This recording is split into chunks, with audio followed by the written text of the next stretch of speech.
السلام علیکم ورحمۃ اللہ وبرکاتہ۔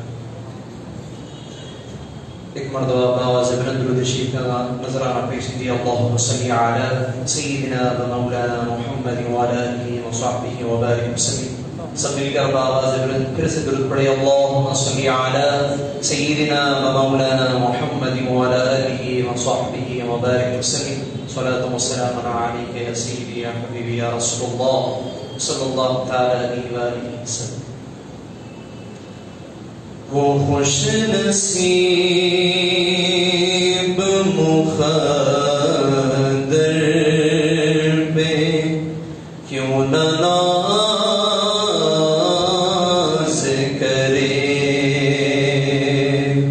وہ خوش نصیب مقدر پہ کیوں نہ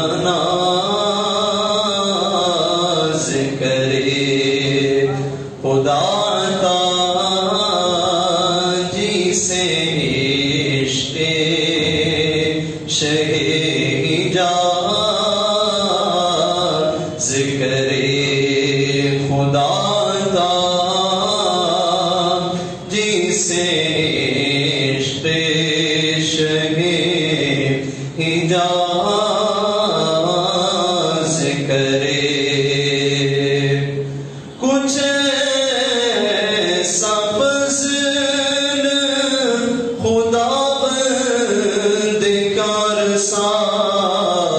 ذکرے کہ جینا مرنا مدینے میں سرفراز کرے، کہ جینا مرنا مدینے میں سرفراز کرے۔ وہ یاد کرتے رہے میں مدینہ جاتا رہوں، یوں ہی کرم کا خدا سلسلہ دراز کرے، یوں ہی کرم سلسلہ دراز کرے، یوں ہی کرم کا خدا سلسلہ دراز کرے۔ نکل کے باطل و حق میں اسی کے حصے میں فاروق کا لقب آیا، اسی کے حصے میں فاروق کا لقب آیا۔ نکل کے باطل و حق میں جو امتیاز کرے، ملا ہے کس کو یہ صدیق کے سوا اعزاز، نبی حیات میں اپنا جسے مجاز کرے، نبی حیات میں اپنا جسے مجاز کرے، وہ خوش نصیب مقدر پہ کیوں نہ ناز کرے۔ خدا کے گھر میں ولادت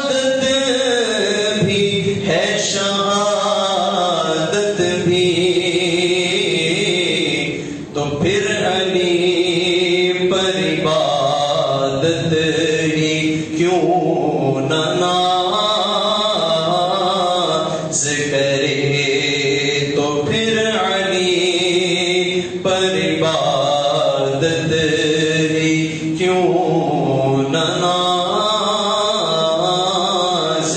کرے، تو پھر علی پر عبادت ہی کیوں نہ ناز کرے۔ غلام آپ کا ہو کر حضور اعظم کیوں کسی کے سامنے دست طلب دراز کرے، کسی کے سامنے دست طلب دراز کرے۔ خدا تا جسے عشق شہ حجاز کرے۔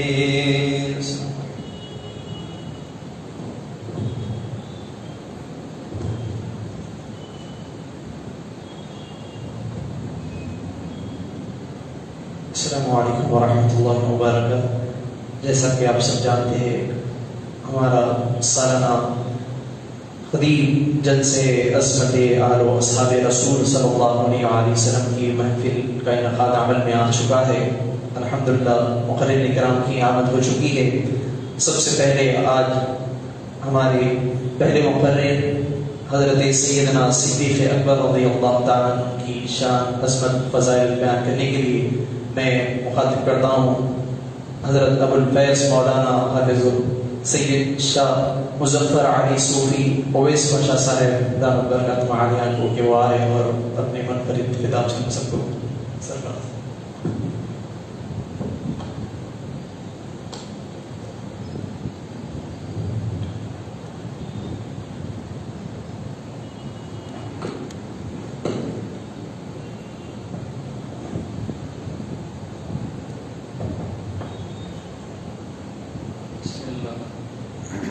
بسم الله الرحمن الرحيم.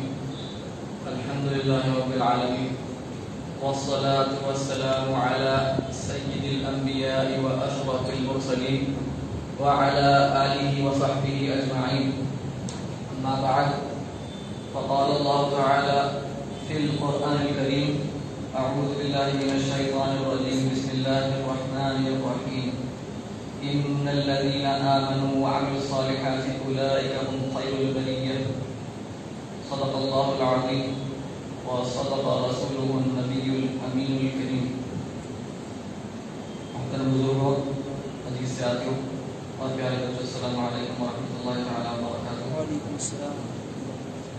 الحمدللہ اس مبارک مجلس میں ہم سب حاضر ہیں اور تمام خلفاء اور اہل بیت اطہار علیہ السلام رضی اللہ عنہم اجمعین کے متعلق اس وقت کچھ سماعت کرنے کا شرف حاصل کرنے جا رہے ہیں۔ حضرت سیدنا ابو بکر صدیق رضی اللہ تعالیٰ عنہ کے فضائل میں ہم کیا بیان کریں، ہماری کیا اوقات ہے۔ جب اللہ تعالیٰ نے خود قرآن میں ارشاد فرمایا ہے اذ یقول لصاحبہ، آپ سب سے پہلے آپ سب کو پتا ہونا چاہیے کہ تمام خلفاء ہیں، اہل بیت تو اہل بیت ہیں، وہ تو گھر والے ہیں، رشتہ دار ہیں، لیکن تمام خلفاء بھی صرف صحابہ نہیں ہیں، وہ بھی رشتہ دار ہیں۔ وہ کیسے؟ کہ سرکار صلی اللہ علیہ وسلم کا نسب مبارک، فیملی ٹری، شجرہ مبارک، تمام خلفاء سب جا کر ملتے ہیں آپ کے اوپر۔ حضرت سیدنا صدیق رضی اللہ عنہ کا نسب مبارک جا کر سرکار صلی اللہ علیہ وسلم سے ملتا ہے 7ویں پشت میں۔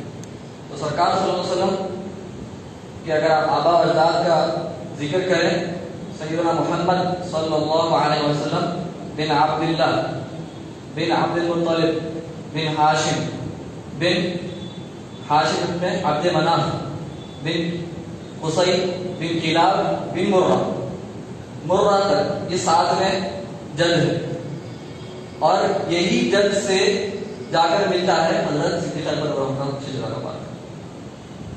آپ کا اسم مبارک ہے عبداللہ، عبداللہ ہے آپ کا نام، آپ کا لقب ہے، کنیت ہے ابو بکر، لیکن آپ کا جو اصل نام ہے وہ ہے عبداللہ. عبداللہ بن عثمان ابن قحافہ بن عامر بن عمر بن کعب بن سعد بن تیم بن مرہ، وہی مرہ. تو یہ بھی دور کے رشتہ دار ہیں، لیکن رشتہ دار ہی ہیں. تمام خلفاء کا ایسا ہی مسئلہ ہے، سب رشتہ دار ہیں آپس میں. تو ہم جب صحابہ کا ذکر کرتے ہیں تو یہ نہیں سوچنا چاہیے کہ صحابہ الگ ہیں، اہل بیت سے صحابہ بھی رشتہ دار ہیں، اہل بیت بھی گھر والے، سب گھر والے. یہ ہوگا نسب کا ذکر الحمدللہ. اور آگے بڑھتے ہوئے اللہ تعالیٰ اور حضرت صدیق اکبر کی اصل منفرد شان یہ ہے کہ سب تو صحابہ ہیں، سب ہم جانتے ہیں صحابہ ہیں، لیکن آپ کی یہ منفرد شان یہ ہے کہ اللہ تعالیٰ خود فرماتا ہے کہ آپ صحابی ہیں. کیوں؟ قرآن پاک میں ہے. جب غار ثور کا واقعہ پیش آیا، سب جانتے ہیں، بخوبی واقف ہیں آپ سب کہ اس جب وہاں پر کفار مکہ ڈھونڈ رہے تھے اور آپ سرکار کے ساتھ غار میں تشریف فرما تھے، تو آپ کو تھوڑا سا خوف ہو رہا تھا کہ کہیں وہ ہم کو نہ دیکھ لیں. تو وہی نازل ہوئی اذ یقول لصاحبہ اذ ہما فی الغار اذ یقول لصاحبہ لا تحزن ان اللہ معنا. اللہ تعالیٰ نے فرمایا جب وہ دونوں غار میں تھے، یعنی حضور صلی اللہ علیہ وسلم اور سیدنا صدیق اکبر، جب دونوں غار میں تھے اور آپ جب انہوں نے ان سے فرمایا، ان سے نہیں فرمایا بلکہ انہوں نے اپنے صاحب سے فرمایا. تو یہاں پر صاحب کا لفظ ہے قرآن پاک میں. صاحب کا مطلب کیا ہے؟ کمپانین، جو صحبت یافتہ ہے. تو قرآن سے ہی سند ہے کہ آپ صحابی ہیں، کوئی اور سند کی ضرورت ہی نہیں ہے ہم کو. قرآن میں آپ اکیلے واحد صحابی ہیں جس کو صحابی کہا گیا ہے. سب سے بڑی شان ہے آپ صحابی. آپ جب انہوں نے سرکار صلی اللہ علیہ وسلم نے اپنے صاحب سے فرمایا لا تحزن، مت ڈرو، خوف مت کھاؤ، ان اللہ معنا، اللہ تعالیٰ ہمارے ساتھ ہے. تو اللہ تعالیٰ نے سکینت نازل فرما دی اور آپ کو جو خوف ہو رہا تھا وہ ختم ہو. ایسے ہی کئی بے شمار آپ کے فضائل ہیں. اس میں سے کچھ یہ بھی ہے کہ آپ کوشش کرتے رہتے، ہر وقت جستجو لگے ہوئے رہتے کہ میں کیسے نیکی حاصل کر لوں. تو آپ جب بھی آپ کے موقع ہوتا آپ غلاموں کو آزاد کرتے جاتے، خریدتے جاتے اور ان کو آزاد کرتے جاتے. کفار، کیونکہ وہ زمانہ ایسا تھا کہ کفار جو نئے نئے مسلمان تھے، السابقون جس کو کہا جاتا ہے، ان پر اتنی ظلم کرتے تھے کہ اس کی حد نہیں. ہم آج پڑھتے ہیں تو ہم سوچتے ہیں وہ کس مرتبے کے مسلمان تھے اور ہم آج کیا ہیں. ہم ان کو دیکھیں تو ہم بولے وہ تو پاگل ہیں، اور وہ ہم کو دیکھیں تو شاید گمان کریں کہ ہم کافر ہیں. ایسے ان کے مرتبہ، ان کی جو منزلت ہے ہم نہیں سمجھ سکتے. تو حضرت صدیق اکبر ایسے مسلمانوں کو غلام جو بنا دیے گئے تھے اور ان پر ظلم ہوتا تھا، ان کو خریدتے جاتے اور ان کو آزاد کرتے جاتے. ہر وقت سیدنا بلال بھی اسی میں سے رضی اللہ عنہ، آپ کو بھی حضرت صدیق اکبر نے خریدا، فروخت کیا، خریدا اور پھر آپ کو آزاد کر دیا. ایسے بے شمار صحابی. اور جو آج ہم قرآن پڑھ رہے ہیں، جو ہمارے ہاتھ میں مصحف ہے، قرآن جو پڑھتے ہیں ہم، جو کتاب کی شکل میں، اسے کہتے ہیں مصحف. مصحف جو ہم آج پڑھ رہے ہیں، یہ بھی آپ ہی کی ہم پر ایک بڑی مہربانی، آپ کا احسان ہے کہ آج ہم پڑھ پا رہے ہیں. تو قرآن سب سے پہلے اس شکل میں مرتب کرنے والے، ترتیب دینے والے آپ ہی ہیں. چنانچہ بخاری و مسلم میں کہ حضرت زید بن ثابت ہیں اس کے راوی، وہ فرماتے ہیں ایک دن، اب دیکھیے وہ زمانے میں سرکار کے پردہ فرمانے کے بعد کچھ ایسے مسلمان تھے جو زکوٰۃ دینے سے انکار کرتے تھے.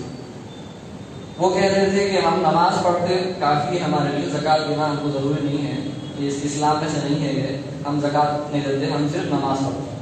تو یہ زکوٰۃ تو دیکھیے آپ 5 ستون میں سے ستون ہے، ایک رکن ہے اسلام کا، اور اس کا انکار کر رہے ہیں.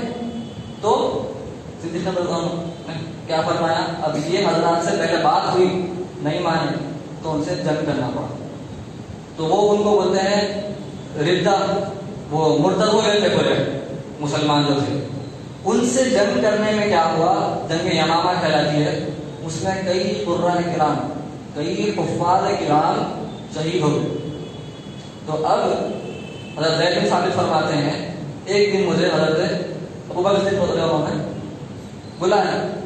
بلا کر فرماتے ہیں زید، اور حضرت زید بن ثابت رضی اللہ عنہ کوئی چھوٹے صحابی نہیں، آپ بھی قرآن کے ماہرین میں سے ہیں، علم وراثت میں بھی مہارت ہے آپ کی.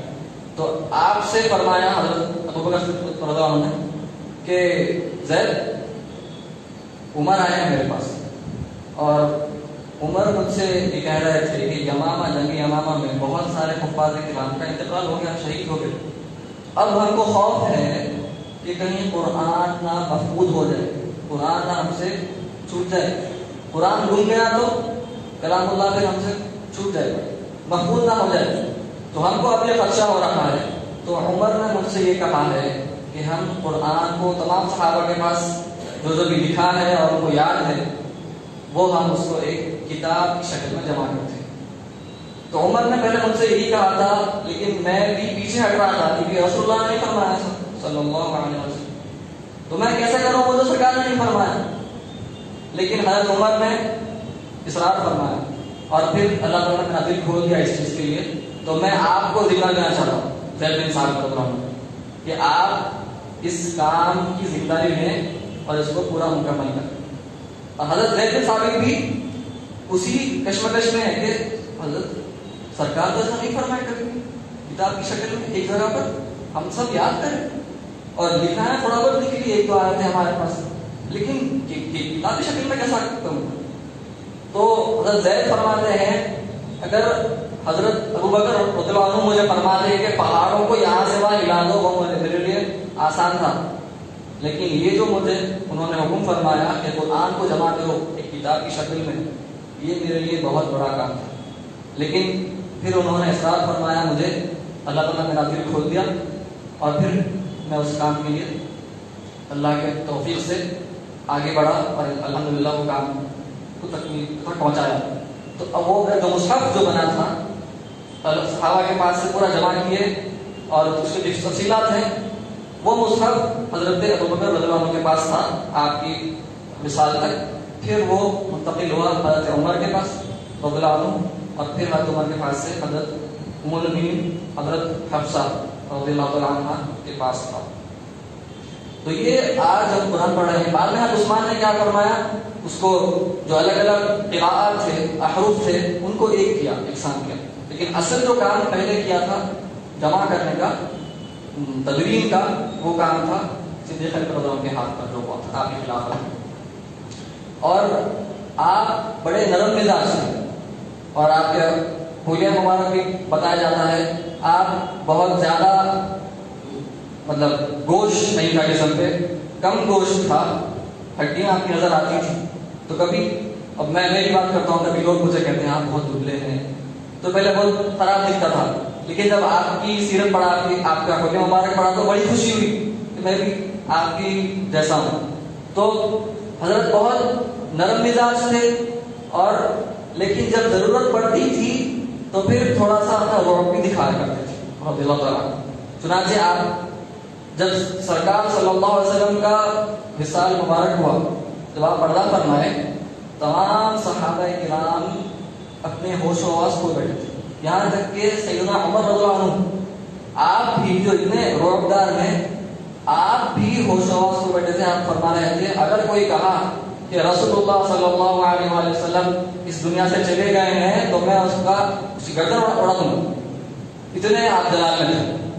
لیکن اس وقت جب امت کو، صحابہ کرام کو ضرورت تھی ایک شخص کی جو سب کو اجرا کر سکے، صبر و تحمل کا مظاہرہ کر سکے، وہ تھے حضرت صدیق اکبر. آپ منبر پر چڑھے، اور چڑھ کر آپ نے آیت مبارکہ پڑھی. پہلے آپ نے فرمایا کہ یاد رکھو جو کوئی بھی محمد صلی اللہ علیہ وسلم، رسول اللہ صلی اللہ علیہ وسلم کی عبادت کرتا تھا، تو یاد رکھ لے کہ رسول اللہ صلی اللہ علیہ وسلم پردہ فرما چکے ہیں. لیکن جو کوئی بھی اللہ سبحانہ و تعالیٰ کی بات کرتا تھا، یاد رکھے اللہ سبحانہ و تعالیٰ کو کبھی موت نہیں آتی، وہ ہمیشہ ہمیشہ حی القیوم، وہ قائم ہے، زندہ ہے اور زندہ رکھنے والا. پھر آپ نے آیت مبارکہ تلاوت فرمائی، انک میت و انہم میتون، کہ آپ کو موت آنے والی ہے اور ان کو بھی موت آنے والی ہے. پھر ایک ایسی آیت تلاوت فرمائی آپ نے، صحابہ کہتے ہیں کہ اس دن ہم نے اس آیت کو تو اس دن سے پہلے بہت بار سنا تھا، لیکن اس دن پتہ نہیں کیا ہوا تھا ہم بھول گئے تھے وہ آیت کو، اور جب آپ نے اس کی تلاوت فرمائی تو ہم کو گویا ایسے لگا کہ کیا یہ آیت اب نازل ہو رہی ہے پہلی مرتبہ. اور وہ آیت تھی محمد وما محمد الا رسول قد خلت من قبله الرسل افإن مات او قتل انقلبتم على اعقابكم ومن ينقلب على عقبيه فلن يضر الله شيئا وسيجزي الشاكرين. کہ محمد صلی اللہ علیہ وآلہ وسلم صرف ایک رسول اور کئی رسول آئے اور گئے ہیں، اللہ سے جا ملے ہیں، اور اگر وہ پردہ فرما لے، مثال فرما دیں، وہ تمہارے ہاتھ سے چلے جائیں، اللہ سے جا ملے، یا اگر وہ شہید ہو جائیں تو کیا تم پھر پلٹ جاؤ گے واپس دین چھوڑ کر؟ کیا تم پلٹ جاؤ گے؟ کئی صحابہ کو ایسا عجیب کیفیت میں مبتلا تھے کہ اب سرکار سے لگے اب کیا اسلام کیا ہے، ختم ہو گیا اسلام. تو ایسی کیفیت تھی ان کی.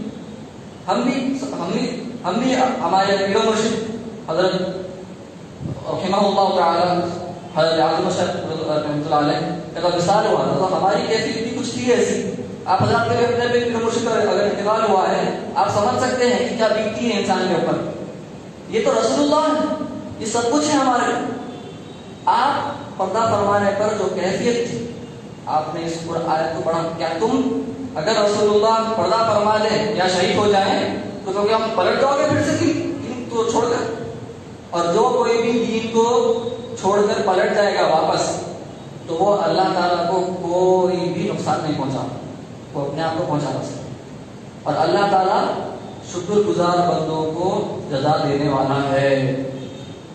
یہ آیت ایسی آپ نے تلاوت فرمائی، تمام صحابہ کو ایسا لگنے لگا یہ آیت پہلی بار نازل ہو رہی ہے، لیکن وہ اس سے پہلے بہت کئی مرتبہ سن چکے تھے.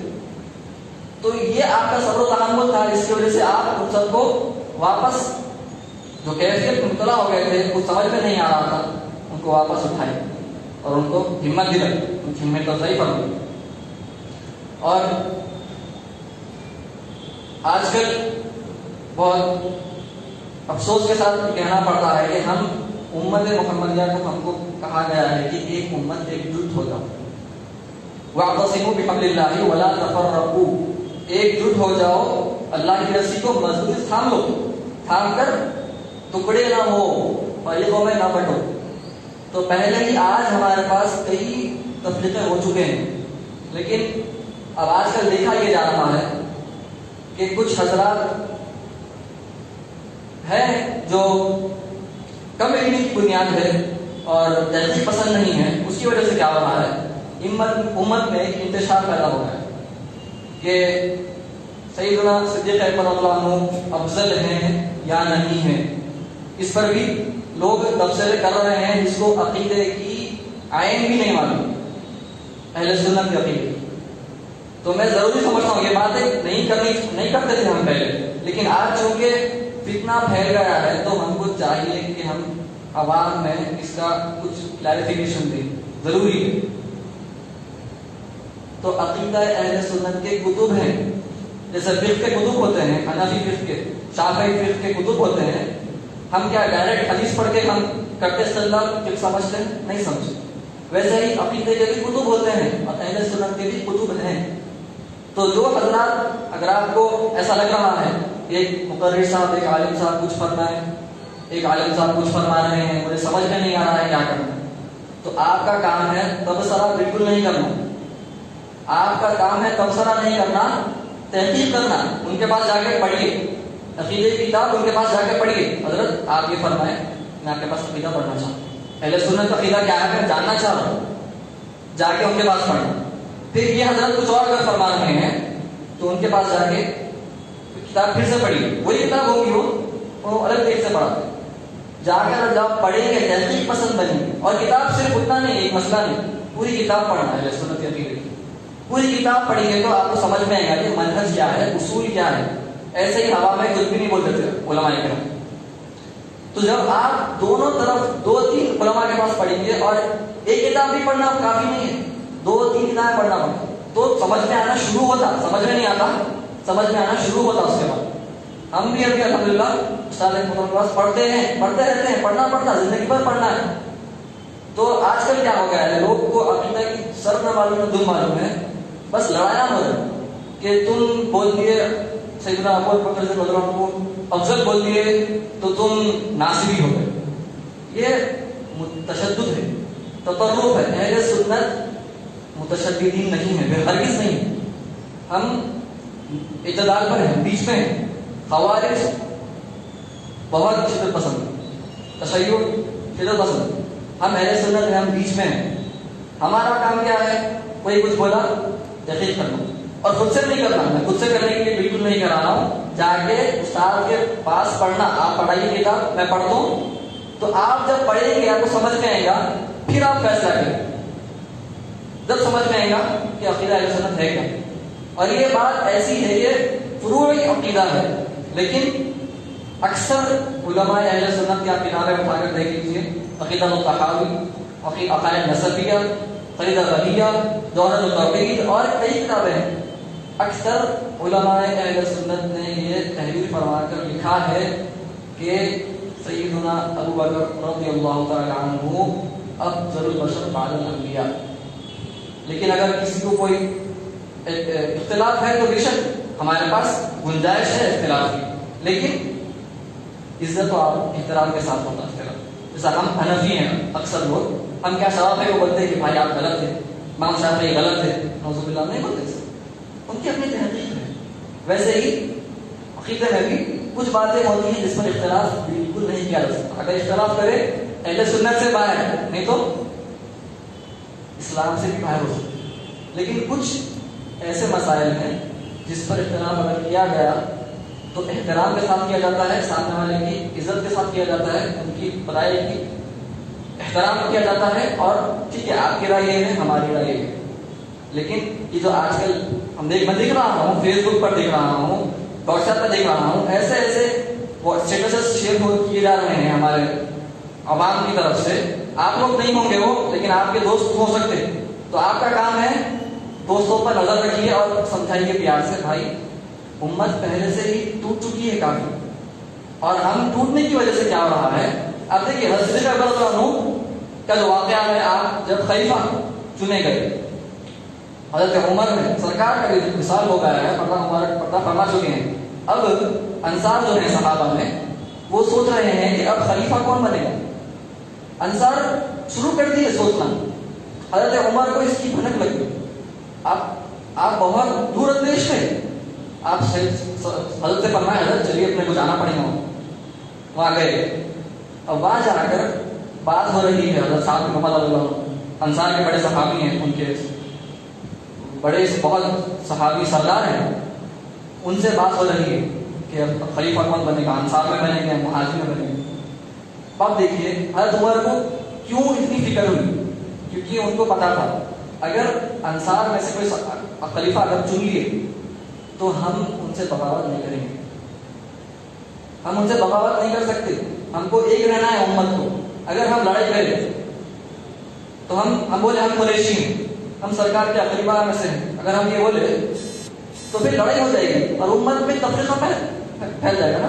حضرت عمر نے کیا کیا، اگر انہوں خلیفہ چن لیے تو ہم کو فصل کم کرنا پڑتا، مان لینا پڑتا. اور عمر جلدی سے حضرت صدیق اکبر خان کے حضرت میں آپ کے ہاتھ میں بیعت کرتا. جیسے ہی آپ بیعت کیے، پورے مہاجرین میں بیعت کر دیے، انصار بھی اپنے آپ بیعت کر دیے. کیوں نہیں کہ امت کو توڑنے کا بالکل نہیں ہے، امت کو ایک کرنا ہے. ہم پہلے سے بہت ٹوٹ چکے ہیں. ہمارے دشمنان اسلام آپ دیکھیے جو حضرات واقف نہیں ہیں اورینٹلزم سے، مستشرقین سے، ایتھیزم سے، ملحدین سے، آپ دیکھیے جو کام کر رہے ہیں وہ لوگ، ہم کیا کام کر رہے ہیں؟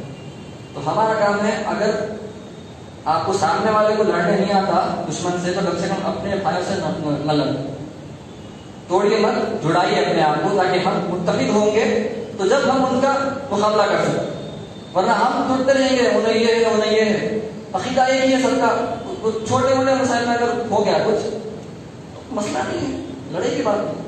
بس یہ کچھ چند باتیں عرض کرنا چاہ رہا تھا. اور آخر میں صدیق رضی اللہ عنہ کا ایک پیارا واقعہ ہے کہ آپ جب خلیفہ تھے تو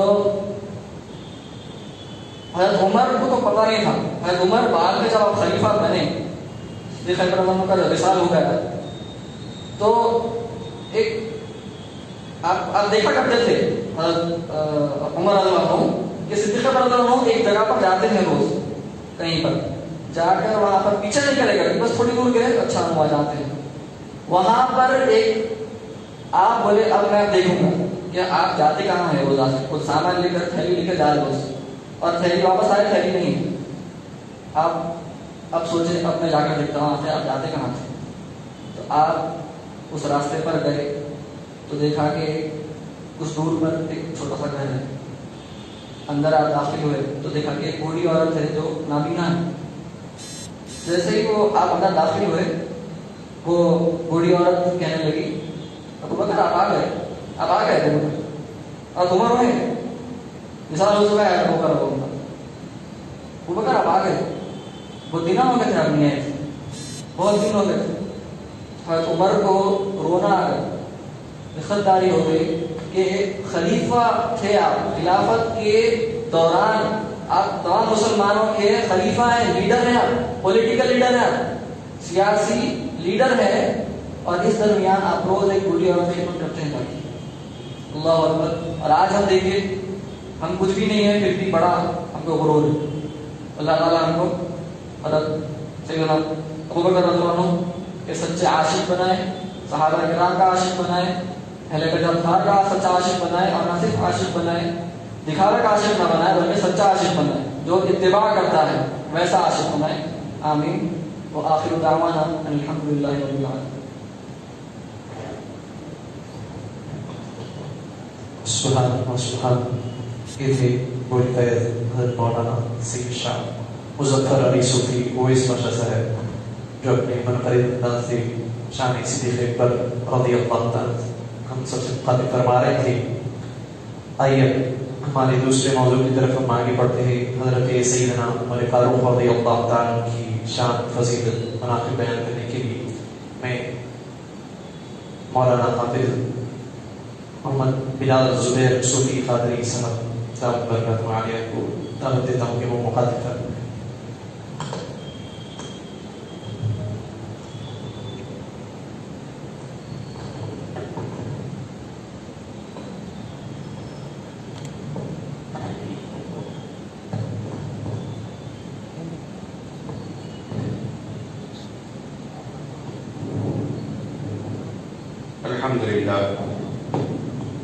الحمد لله رب العالمين، والصلاة والسلام على سيد الأولين والآخرين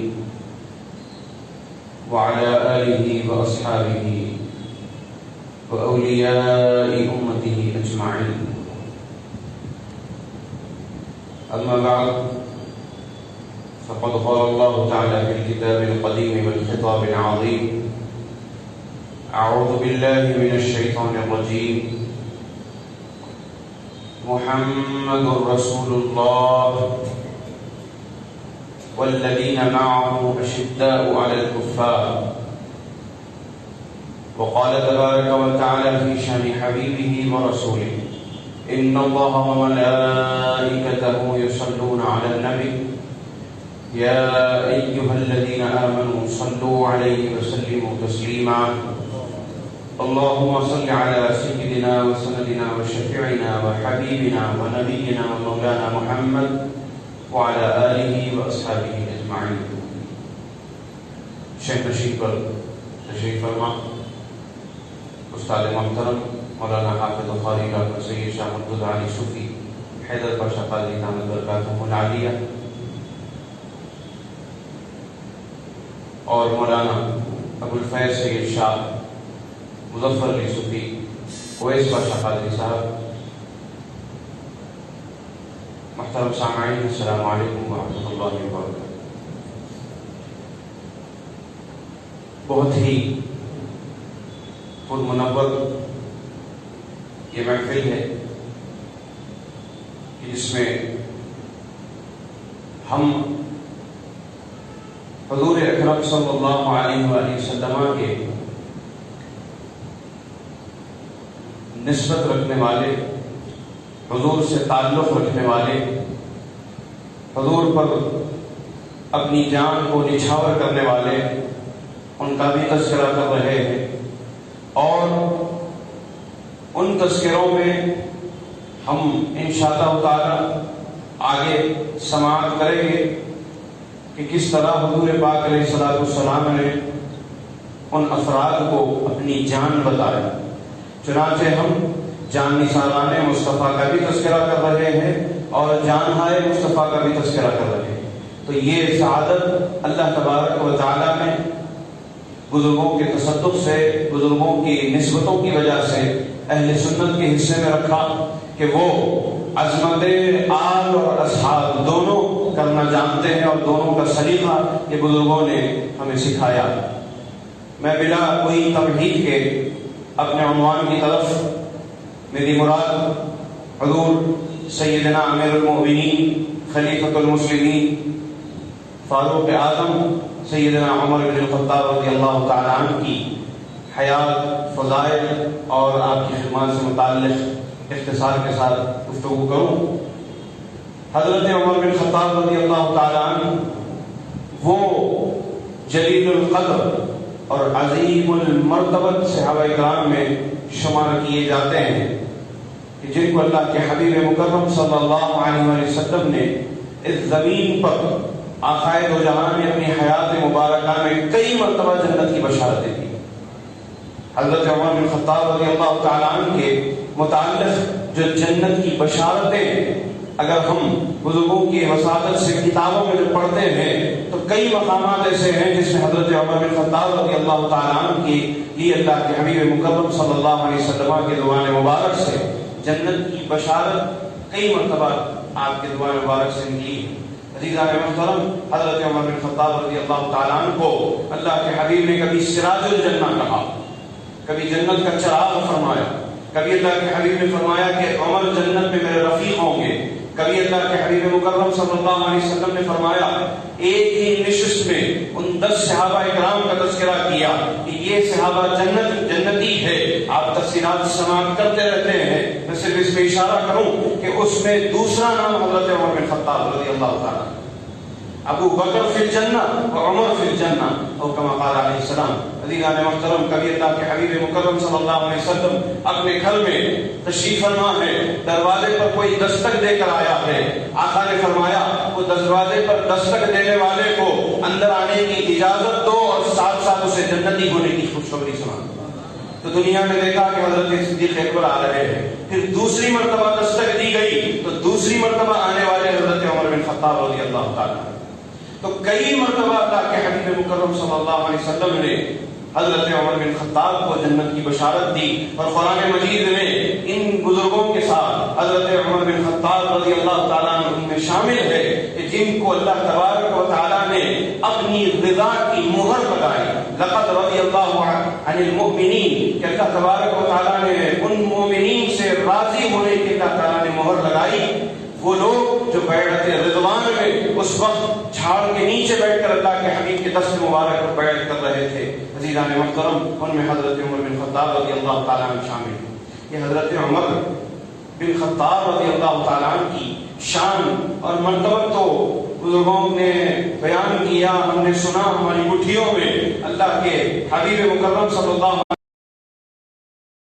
وسلم کیا خدمات ہے، آپ کی کیا قربانیاں ہیں، جب ہم سمجھتے ہیں تو حقیقی معنی میں ان بزرگوں سے ربط مضبوط ہوتا ہے. اور یہ جلسے کا جو مقصد عین بھی یہی ہے کہ یہ بزرگوں سے ہم اپنے ربط کو مضبوط کریں اور ان سے اپنا جو تعلق محبت ہے اس کو بڑھائیں. عزیزان محترم، حضرت عمر بن خطاب رضی اللہ تعالیٰ عنہ کا اسلام میں آنا خود دنیا کو بتا رہا ہے کہ اس عمر کا اسلام میں داخل ہونا کتنا اہمیت والا ثابت ہوا. جب آقائے جہاں صلی اللہ علیہ وسلم اسلام کی اشاعت و تبلیغ میں مصروف ہے اور مکے کے لوگ ہر دن ایک نئی مصیبت پیدا کر رہے ہیں، ہر دن ایک نئی مصیبت آ رہی ہے. کبھی حضرت یاسر کو قتل کیا جا رہا ہے، کبھی ان کی زوجہ محترمہ بی بی سمیہ کے ساتھ ظلم ہو رہا ہے، کبھی حضرت بلال حبشی کے ساتھ طرح طرح کے مظالم ہو رہے ہیں.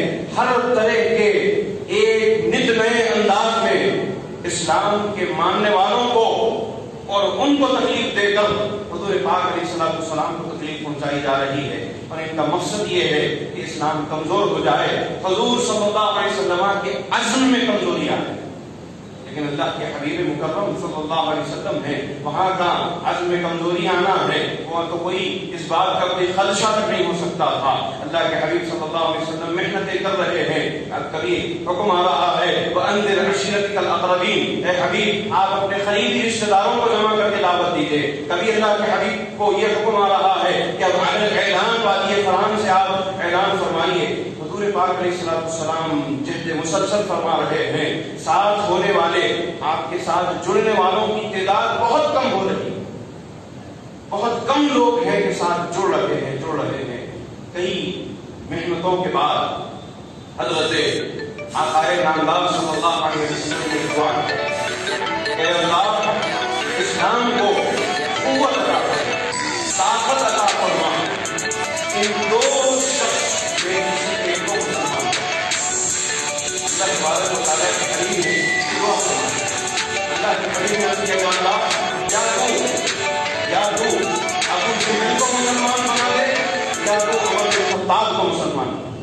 ان دونوں میں سے کسی ایک کو مسلمان بنا کر، ان دونوں میں کسی ایک کو اسلام کی ہدایت، اسلام کا نور کسی کے سینے میں جلا کر تو اسلام کو طاقت بخش دے.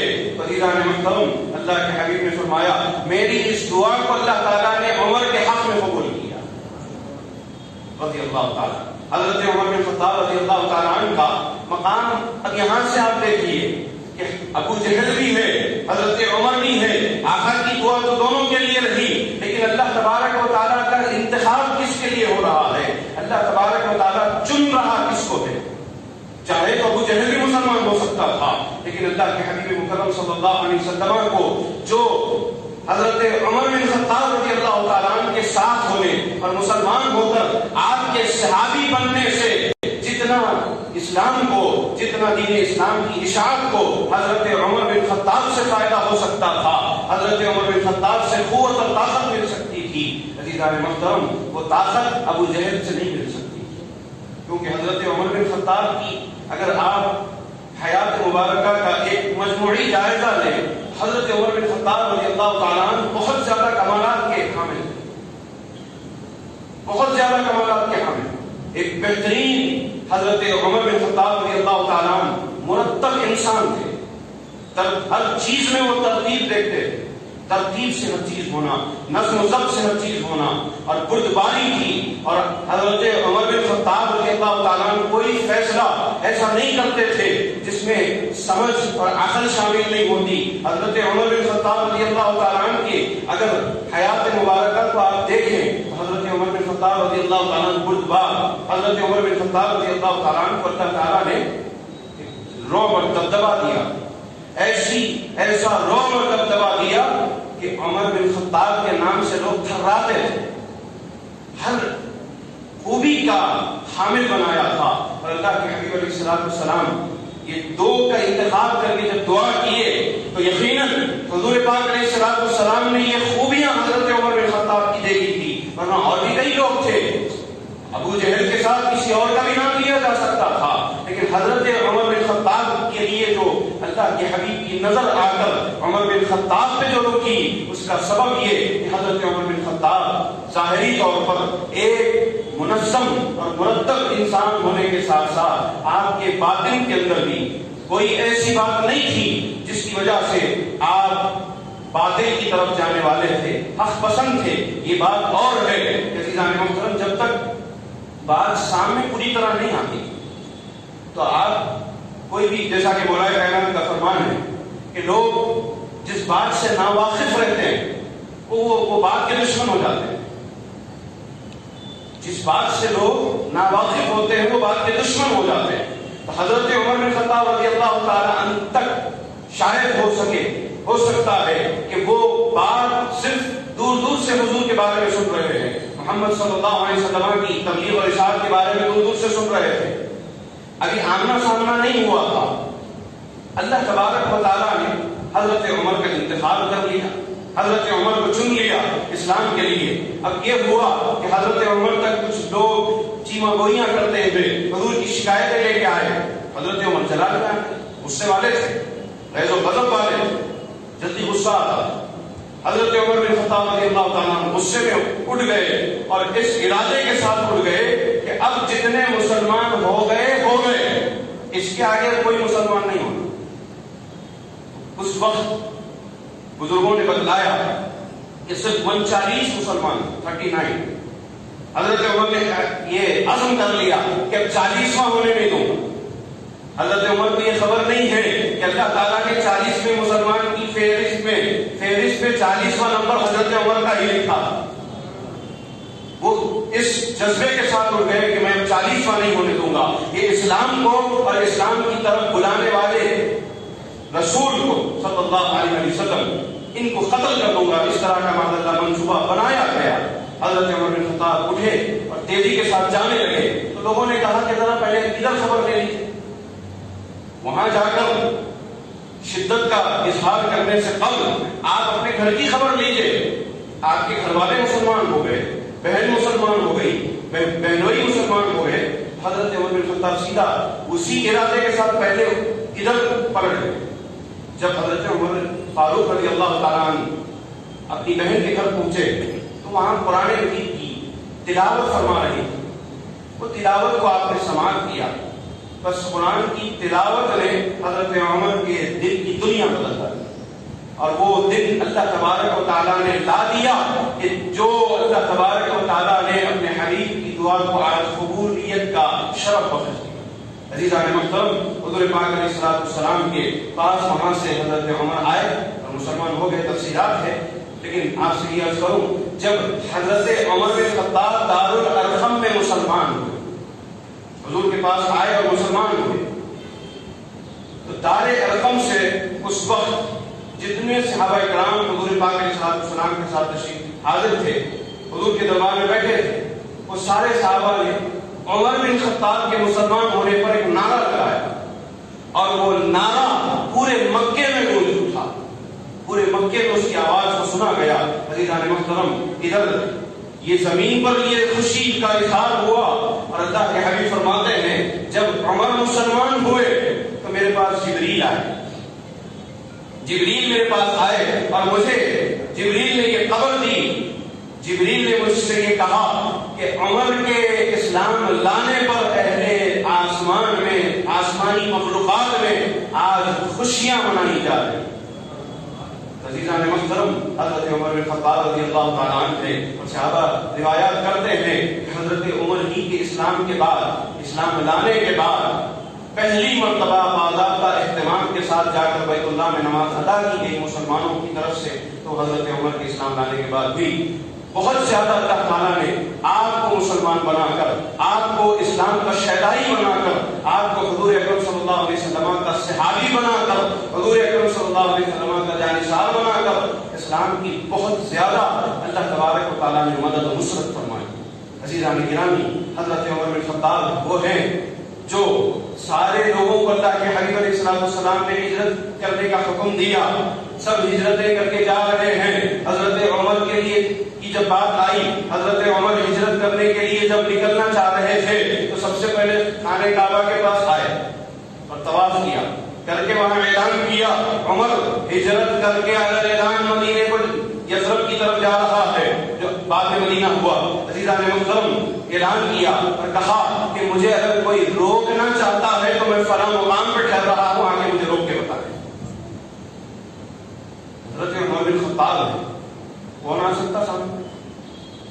حضور نے آپ کے مناقب میں ایک اور بات فرمائی، یہ تو دنیا کے شیطانہ تھے، دنیا کے شیطانہ تھے جو عمر بن خطاب رضی اللہ تعالیٰ سے کرتے تھے، اصل جو شیطان ہے، حضور نے مسکرا کے فرمایا اے عمر تم جس راستے سے گزرتے ہو شیطان اپنا راستہ بدل لیتا، اس راستے میں شیطان نہیں آ سکتا، تم جس راستے سے گزرتے ہو شیطان اپنا راستہ بدل لیتا ہے۔ عزیزان گرامی، حضرت عمر بن خطاب رضی اللہ تعالیٰ عنہ کی خدمات مدینے میں کیسے کیسے نازک مرحلوں میں حضرت عمر بن خطاب رضی اللہ تعالیٰ عنہ ہیں جو جانثار مصطفیٰ بنے ہوئے ہیں۔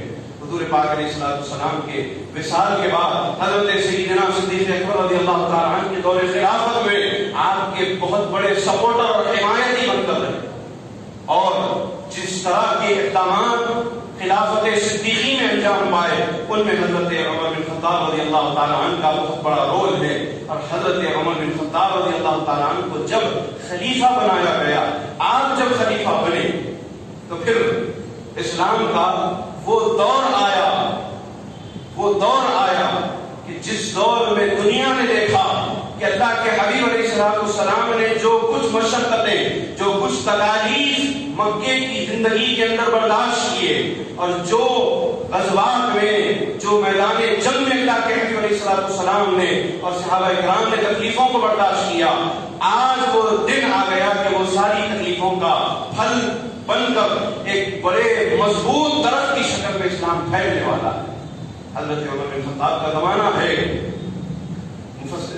مؤرخین لکھتے ہیں، مؤرخین کی کتب میں یہ بات آئی کہ حضرت عمر بن خطاب رضی اللہ تعالیٰ عنہ کا ہی وہ زمانہ ہے جس میں مسلمانوں کے لیے سب سے زیادہ فتوحات مسلمانوں کے حصے میں آئی، 50 سے زیادہ ریاستیں مسلمانوں کے حصے میں، یعنی خلافت راشدہ کے تحت، اسلامی نظم و ضبط کے تحت، اسلامی قانون اور اسلامی خلافت کے تحت 50 سے زیادہ ریاستیں آتی۔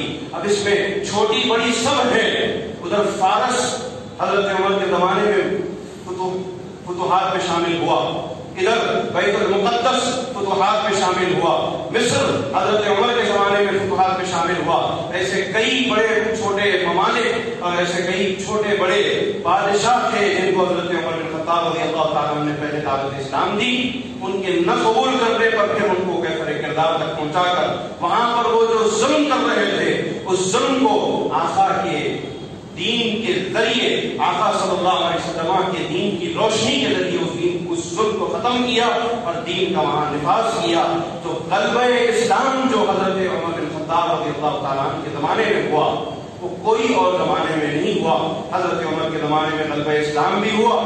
پھر آپ کی دور خلافت کی خصوصیات تو بہت ساری ہیں، مختصر میں آپ کی خدمت میں عرض کروں کہ حضرت عمر بن خطاب رضی اللہ تعالیٰ عنہ کے دور خلافت ہی میں اسلام کے مسلمانوں کے درمیان نظم و ضبط کے ایسے کاررائے نمایاں انجام دیے گئے جو آج تک دنیا اس کو فالو کرتی ہے، صرف مسلمان نہیں، غیر مسلم ممالک بھی آج تک کئی ایسے نظم و ضبط ہیں جو حضرت عمر بن خطاب نے وضع کی اور آج تک دنیا اس کو چلا رہی ہے۔ کہ آپ جو محکمہ پولیس دیکھتے ہیں، پولیس ڈپارٹمنٹ جو دیکھتے ہیں، کہ پولیس ڈپارٹمنٹ پہلے کچھ ایسا نہیں تھا، باضابطہ کوئی ڈپارٹمنٹ نہیں تھا، لوگ کچھ تعینات ہوا کرتے تھے، وقت کے مطابق وہ کرتے اور ختم ہو جاتے تھے، لیکن باضابطہ پولیس ڈپارٹمنٹ کو حضرت عمر بن خطاب رضی اللہ تعالیٰ عنہ نے دنیا کے سامنے متعارف کروایا۔ حضرت عمر فاروق رضی اللہ تعالیٰ عنہ کو فاروق اعظم کہا جاتا ہے، فاروق اعظم کہا جاتا ہے۔ کیوں کہا جاتا؟ کہ حضرت عمر بن خطاب رضی اللہ تعالیٰ عنہ کا وہ دور خلافت ہے جس میں اصول اسلام کے مطابق عدل اور انصاف قائم کرنے میں جو حضرت عمر بن خطاب رضی اللہ تعالیٰ عنہ نے کاررائے نمایاں انجام دیے۔ عزیزان محترم، پہلے ہر ملک میں یہی نظم تھا، جہاں گورنمنٹ ہوتی تھی، جہاں پر حکومت ہوتی تھی، یہ نظم ہوتا تھا کہ سینٹر جو پلیس ہوتا ہے جس کو کیپٹل کہتے ہیں، وہاں پہ عدلیہ ہوتا، اب کوئی بھی کونے میں کسی کو انصاف لینا ہے، جنگ کیس لڑنا ہے، تو وہ اس کو پڑھتا یہ تھا کہ وہ پلٹ کے پھر کیپٹل کو آنا، جہاں پہ عدلیہ ہوا کرتا ہے، وہاں آ کر عدل و انصاف اپنا مانگنا۔ لیکن حضرت عمر نے کیا کیا؟ لوگوں تک انصاف پہنچانے کے لیے، زمین پر انصاف کی جڑوں کو مضبوط کرنے کے لیے حضرت عمر بن خطاب رضی اللہ تعالیٰ عنہ نے گلی گلی کورٹس بنا دیے، ہر چھوٹے چھوٹے علاقے کے لیے کورٹ بنا دیے، قاضی مقرر کیے، وہاں پہ جوڈیشل سسٹم بنا کے کورٹ بنا دیا، کہا کہ تم یہ علاقے کے مصر کے لوگ ہیں، مصر کے لوگوں کو مدینے تک آنے کی ضرورت نہیں انصاف دینے کے لیے، ان کے پاس وہاں قاضی مقرر۔ عزیزان محترم، ہر علاقے میں حضرت عمر بن خطاب رضی اللہ تعالیٰ عنہ نے چھوٹے چھوٹے کورٹس، لوور کورٹس بنا کر حضرت عمر نے نظام انصاف، نظام عدلیہ کو اس طرح مضبوط کیا، اور اسی لیے ان کے دور میں جو عدل اور انصاف ہوا کرتا تھا، حضرت عمر کا دور عدل و انصاف کے لیے ایسا جانا جاتا ہے کہ بہت تیزی کے ساتھ انصاف مل جاتا اور لوگ ڈرتے تھے۔ ہم حضرت قبلہ حضرت اعظم المشائخ علیہ رحمۃ الرضوان سے واقعہ اور اکثر یہ سنا کرتے تھے کہ حضرت عمر بن خطاب رضی اللہ تعالیٰ ایک بہت بڑے علاقے کے، بہت بڑی ریاست کے خلیفہ ہیں، اس کے باوجود آپ کا معاملہ یہ ہے کہ آپ اتنا اسٹرکٹ سپرویژن رکھتے تھے، کسی کی باتوں پہ بھروسہ نہیں کرتے، یعنی آگے یہ سنا دیا کوئی بات نہیں۔ رات ہوتی ہی عشاء کی نماز کے بعد حضرت عمر کا معمول تھا کہ پورے علاقے کا دورہ کرتے، جب لوگ سو جاتے تھے تو حضرت عمر پیٹرولنگ پہ نکل جاتے تھے، خود پورے علاقے کا دورہ کرتے، کہاں پہ لوگ پریشان ہیں، کہاں کس کے ساتھ ظلم ہو رہا ہے، کہاں کیا ہو رہا ہے۔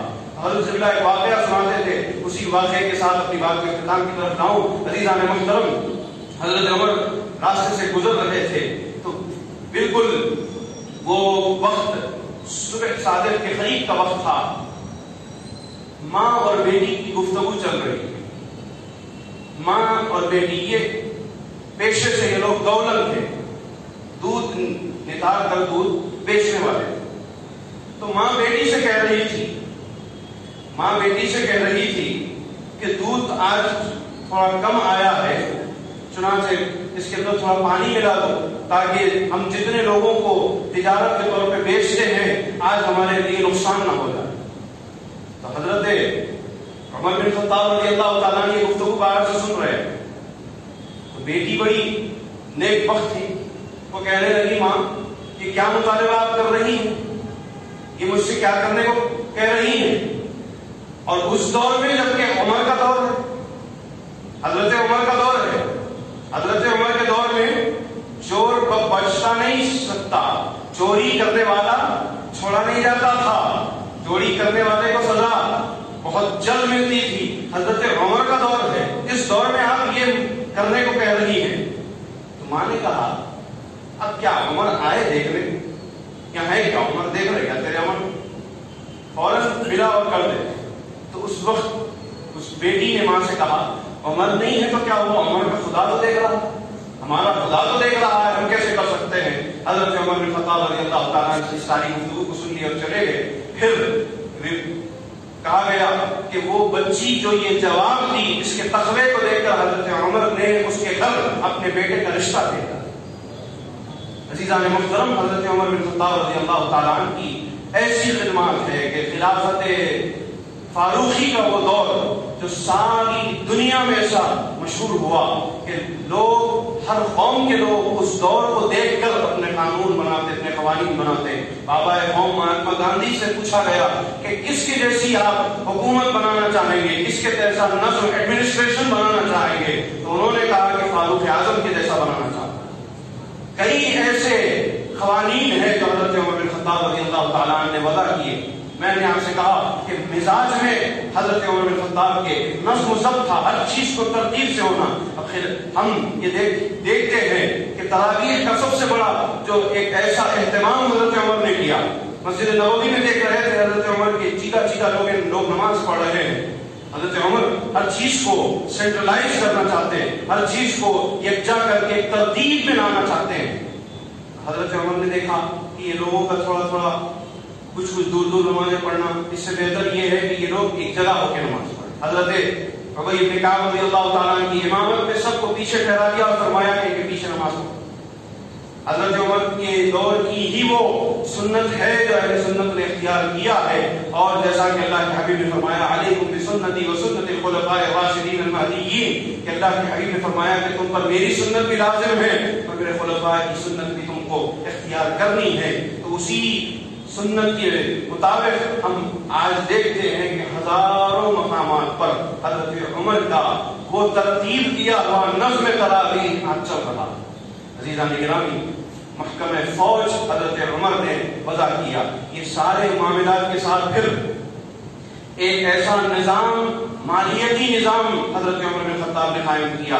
جو لوگ محنتیں کرتے تھے، جو لوگ اپنی سروسز دیتے تھے، گورنمنٹ کے چلنے میں جو سروسز دیا کرتے تھے، ان کے لیے حضرت عمر نے باضابطہ سیلریز مقرر کی اور ان کے لیے باضابطہ وظائف کو مقرر کیا کہ یہ لوگ صرف آ رہے ہیں اور سروس دے رہے چلے جا رہے ہیں، پھر کل ان کا دل نہیں چاہے گا، یہ نہیں آئیں گے، تو لہذا ان کو تقوی کی، اخلاص کی بنیاد سمجھائی۔ اس کے بعد کہا کہ یہ تمہارے اخراجات کے لیے آسانی کے خاطر، تمہارے روزمرہ خرچوں کے لیے آسانی کے خاطر تمہارے لیے یہ سیلری ہے، یہ وظیفہ ہے، تم آؤ یہاں حکومت کے جو بھی خلافت کے معاملات ہیں اس میں جو تم خدمات دے رہے ہو، یہ خدمات انجام دو، اور اس کے ساتھ پھر تم اس کا اجر اس شکل میں لے کر جاؤ کہ تم اپنے روزمرہ اخراجات میں مشکل میں نہ پڑو۔ عزیزان محترم، وہی سسٹم ہے سیلری کا اور وظائف کا، جو یہ پینشن کا جو سسٹم ہے، حضرت عمر بن خطاب رضی اللہ تعالیٰ عنہ کا دیا ہوا ہے۔ حضرت عمر بن خطاب رضی اللہ تعالیٰ عنہ ہی وہ خلیفہ راشد ہے جن کی حیات طیبہ میں سب سے پہلی مرتبہ مسجد نبوی کی توسیع ہوئی، مسجد نبوی کو توسیع دی گئی۔ لوگوں کی کثرت ہو رہی تھی، لوگ کثرت سے مسلمان ہو رہے تھے، علاقے علاقے فتح ہو رہے تھے۔ اب لوگوں کی آنا جانا کثرت بڑھ گئی، حضور کے پاس حاضری ہو رہی ہے، جگہ بس نہیں ہو رہی تھی۔ حضرت عمر نے مسجد نبوی کی توسیع فرمائی۔ ایسے کئی کارنامے ہیں۔ یہ 12 سال کا جو پیریڈ ہے، 12 سال کا جو حضرت عمر کا دور ہے، یہ سنہرا دور کہا گیا ساری تاریخ اسلام کا، اور یہ خصوصاً حضرت عمر بن خطاب رضی اللہ تعالیٰ عنہ کے وہ کارنامے جس سے اللہ تبارک و تعالیٰ نے اسلام کو غلبہ عطا کیا، اور دور دور تک حضرت عمر بن خطاب کے زمانے میں اسلام پہنچا۔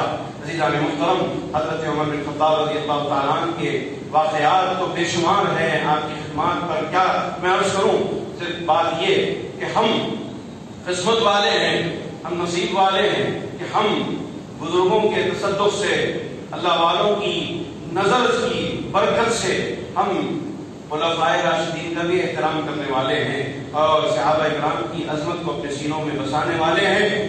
ساتھ ساتھ ان کے اصحاب اور ان تمام نے جو مزاج دیا، اہل بیت اطہار سے محبت اور اہل بیت اطہار سے اخوت، اہل بیت اطہار کی عزت اور عظمت، وہ مزاج کو بھی ہم نے اختیار کیا۔ اسی لیے ہم ان بزرگوں کے متبع ہیں، ان بزرگوں کے متبع ہیں جن کو دنیا اپنا امام کہتی۔ ائمہ اطہار اہل بیت میں ایک بہت بڑی شخصیت ہے جن کو امام جعفر کے نام سے دنیا جانتی ہے۔ عزیزان محترم، حضرت امام جعفر نے ہم کو یہ درس دیا اور ارشاد فرمایا، انا بریء ممن ذکر ابی بکر و عمر الا بخیر، کہ میں ان لوگوں سے بری ہوں جو ابو بکر و عمر کو سوائے اچھائی کے یاد کرتے ہیں۔ یعنی ان کی حضرت ابو بکر اور حضرت عمر کو اچھائی کے سوا یاد کر جو لوگ یاد کرتے ہیں، یعنی برائی سے جو یاد کرتے ہیں، جو حضرت ابو بکر اور عمر پر طعن کرتے ہیں، فتنہ کرتے ہیں، طرح طرح کی باتیں کرتے ہیں، حضرت امام جعفر صادق فرماتے ہیں کہ ہم ایسے لوگوں سے بری ہیں، ان سے ہمارا کوئی تعلق نہیں۔ تو ہم وہی بزرگوں کے متبع ہیں، انہی کے ہم پیروکار ہیں۔ تو ہماری یہ ذمہ داری ہے کہ ہم ہر وقت یہ بزرگوں کے معاملات میں اپنے ایمان کی حفاظت کریں، اپنے عقائد کی حفاظت کریں، اور یہ بزرگان دین کی سیرت کو، ان اللہ والوں کی، حضور سیدنا صدیق اکبر ہو یا حضرت فاروق اعظم ہو یا حضرت عثمان غنی ہو یا اور دیگر صحابہ کرام ہو، ان کی سیرتوں سے پوری طرح واقفیت حاصل کرنا، اور پھر اللہ کے حبیب کے جو ارشادات ان کے لیے آئے ہیں، حضرت عمر بن خطاب کے لیے اللہ کے حبیب نے کیا کیا فضائل نہ بیان کیے. حضور نے فرمایا لو کان نبی بعدی لکان عمر ولکن لا نبی بعدی، او کما قال علیہ السلام. حضور نے ارشاد فرمایا میرے بعد اگر کوئی نبی ہوتے تو وہ عمر ہوتے، لیکن میرے بعد کوئی نبی نہیں ہے، مجھ پہ دروازہ نبوت پر جا کے بند کر دی.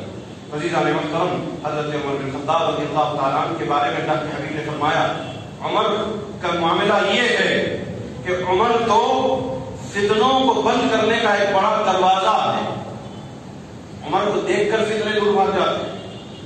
عمر فتنوں کے لیے ایک بند دروازے کی مثال ہے کہ جب تک عمر سامنے ٹھہرے ہیں فتنے اسلام کے اندر داخل نہیں ہو سکتے. اللہ کے حبیب نے فرمایا جب یہ دروازہ گرا دیا جائے گا جب فتنے اندر آئے. عزیزان محترم، حضرت عمر بن خطاب رضی اللہ تعالیٰ عنہ کی سیرت اور حیات اور آپ کے فضائل اور مناصب پر تو بہت کچھ بزرگوں سے ہم سماعت کرتے آئے ہیں. اللہ تبارک و تعالیٰ ہماری اس کوشش کو قبول فرمائے اور ہمیں ان بزرگوں سے خوب وابستگی اور ان سے محبت اور ان کی حیاتوں سے، ان کی سیرتوں سے الہ العالمین ہمیں اپنی زندگیوں میں رہنمائیاں حاصل کرنے کی توفیق عطا فرمائے. ہمارے السلام علیکم.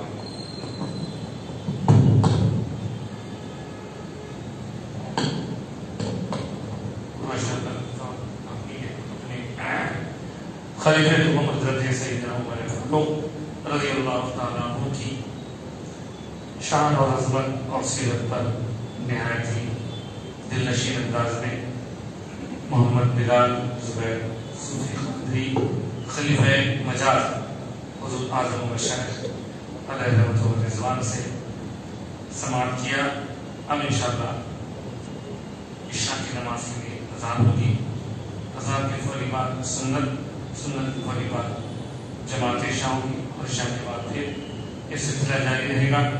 حضرت سیدنا عثمان غنی رضی اللہ تعالیٰ عنہ، حضرت مولا کائنات سیدنا علی رضی اللہ تعالیٰ عنہ، حضرات حسنین کریمین اور اہل بیت اطہار میں خصوصیت کے ساتھ سید کائنات فاطمہ الزہرا رضی اللہ تعالیٰ عنہ کے فضائل و مناقب پر 20-20 25-25 منٹ کے دورانیے آپ ہم سماعت کریں گے.